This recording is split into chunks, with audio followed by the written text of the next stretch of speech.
শোকে স্তব্ধ গোটা টলিপাড়া। দীঘায় শুটিংয়ের সময় তলিয়ে যান সমুদ্রে। দুর্ঘটনায় মৃত্যু অভিনেতা রাহুলের। হ্যাঁ, এমনই একটি দুঃসংবাদ আপনাদেরকে শোনাচ্ছি। প্রয়াত টলিউডের জনপ্রিয় অভিনেতা রাহুল অরুণোদয় বন্দ্যোপাধ্যায় সূত্রের খবর, দীঘায় তালসারি সৈকতে দুর্ঘটনায় প্রাণ হারিয়েছেন তিনি। স্টার জলসার ভোলে বাবা পার করেগা ধারাবাহিকে প্রধান চরিত্রে দেখা যাচ্ছিল তাকে। জানা যাচ্ছে সেই ধারাবাহিকের জন্যই দীঘার তালসারি সৈকতে গিয়েছিল পুরো টিম। শুটিংয়ের সময় সমুদ্রে তলিয়ে যান তিনি। দীর্ঘ সময় তল্লাশির পর টেকনিশিয়ানরা তাকে উদ্ধার করে স্থানীয় হাসপাতালে নিয়ে যাওয়া হয়। সেখানে তাকে মৃত বলে ঘোষণা করা হয়। টলিউডে একটি অতি পরিচিত মুখ। টলিউডে যার আগমন ঘটে চিরদিনে তুমি যে আমার সিনেমার মাধ্যমে 2008 সালে। তারপরেই একের পর এক ছবি এবং ধারাবাহিক অনুষ্ঠান নাটকে যোগ দেন তিনি।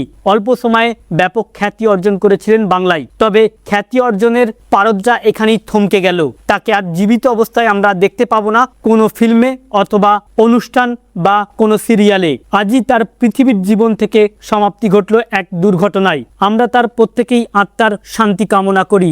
যেখানেই থাকুন আপনি ভালো থাকুন, এবং আমরা সকলেই কমেন্ট বক্সে রিপ লিখে তার আত্মার শান্তির কামনার জন্য প্রার্থনা করি। Thank you friends, thank you for watching.